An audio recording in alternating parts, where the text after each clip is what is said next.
Alright, so here's another middle of the night Insomniac video for me.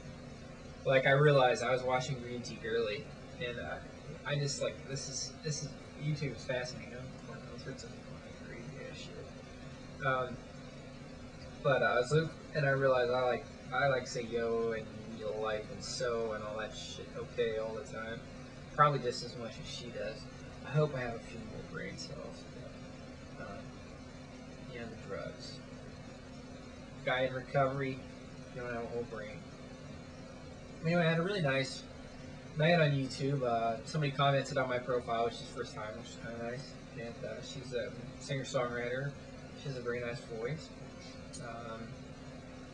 I the only thing I was trying to get some constructive criticism. So if you're watching this Saturday, like I wasn't trying to dish you at all. Like I'm not sure because I know from experience with microphones that you can get basically two different keys going on almost with a cheap microphone trying to just record it, off of your video camera or whatever. It can get real tricky. Actually, I've heard of people like getting seriously pissed in studios because these expensive microphones aren't recording everything in tune. Like, just as an exercise, it's kind of good for your musical ear too. Like, listen, go rent The Sound of Music, which, by the way, like if you play that around me, I will either hide or kill you. I'm not sure. It just depends on how big you are. But to make a long story short, if you listen to it, it is so fucking sharp and discordant, and like I said, and because of the way it's recorded and because of how old it is and how many times it's been switched from analog to digital, that it's enough to make me go insane. But you gotta remember, I was born with perfect pitch. So, okay, let me tell you something about being born with perfect pitch. I'm trying to get more into my screen here. Being born with perfect pitch is really good in some ways because, I can sit down and I can play. I generally use a pitch bike because, if I try to, come up with E off the top of my head, the odds aren't good. I mean, no one's pitch is really that good. But, no, I use the pitch bike. My dad has a good pitch bike that he bought with his guitar. And then I can just, play harmonics right up the neck and boom, it's done. And if I want to drop D, and boom, I'm right there. Like, I never have any trouble with it. I can tune while I'm playing. I have no trouble with it. That's really great. But there are other things about having perfect pitch that suck ass. Like, one of the things, you have to understand, I try to support my local community and all this stuff, but when I go to the Dayton Philharmonic, it is crass sounding to me. I mean, really crass sounding to me. For most people, I mean, the Dayton Philharmonic is leaps and bounds better than it was 10 years ago. But I mean, for most people, it's an enjoyable experience. For me, it's like meals on chocolate. I also, on another note, I think I talked about this in another video, but I don't give a shit. I'm going to tell this story again. I bought a very expensive CD of Mozart sonatas, violin and piano sonatas, and it was Daniel Barenboim, who was an excellent pianist, and Itzhak Perlman, who, in spite of his age, I mean, you can't play with nearly the virtuosity at Itzhak Perlman's age on violin that you can when you're young. But anyway, for whatever reason, that CD, I don't know if Itzhak Perlman had a problem with his violin or if it's probably the recording studio fucked it up. All I know is that it is nailed on a chalkboard, and those are beautiful Mozart sonatas, and I cannot listen to it without going crazy. And it was an expensive purchase.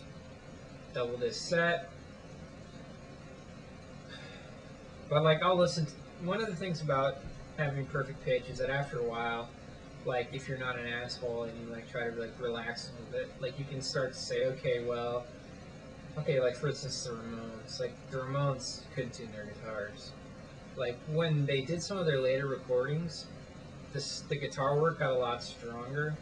The Ramones were never really interested in like being virtuoso musicians. They just wanted to play 3/4 pop songs and have a good time. And there's nothing wrong with that. I love the Ramones, and some of their lyrics are so fucking hilarious and it's great. Um, but like, oh no, but man, they really couldn't. They really never got their guitars in tune like for their entire careers. And but I've also learned to like to have a little fun and just to say, okay, well, it sounds crass, but it's kind of interesting that it sounds crass. But anyway, this isn't to say that Saturday sounds crass. This is to say I think she has a mic problem, which is a real bitch because I mean, getting a good mic setup and stuff can cost thousands of dollars.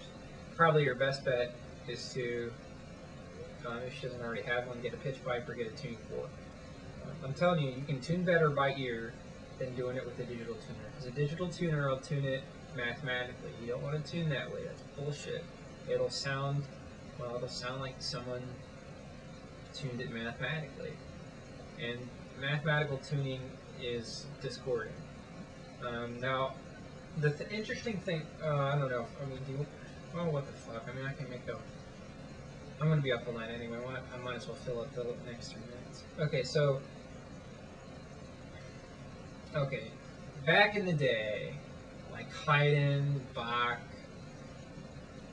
really seriously with Bach, they didn't have any standard of tuning when Bach was around.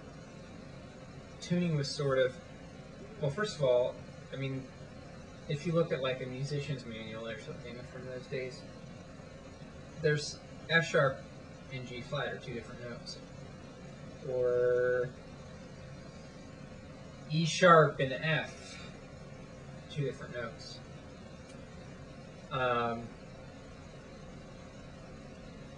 What happened is around Bach's time, Bach was really pushing for what was called well-tempered tuning, which opened up all 12 keys.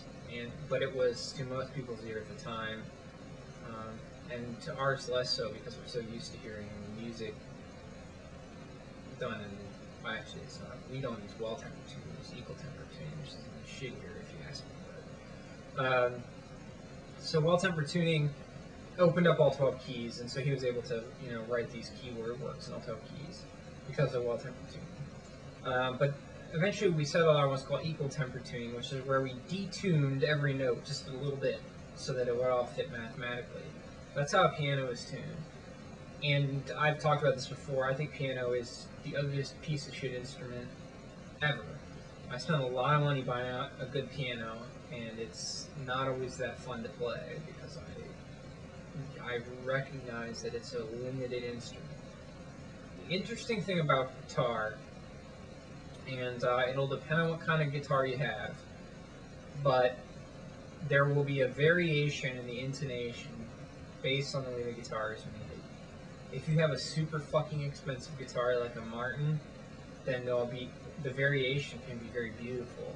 And if you have a really piece of shit guitar, like a Harmony or whatever, that variation can be extremely ugly. But since most people in rock and roll play the same guitars, which is usually either the Gibson Les Paul or the Strat, you hear a very standard sort of intonation, which has nothing to do with equal tempered tuning generally. So don't tune your guitar with a digital tuner. Now I understand, like if you're on stage and you have 15 seconds left, then fine, but like tune it by ear. Learn to tune it by ear. It sounds better. And 7 seconds out, and my clip is gonna get clipped.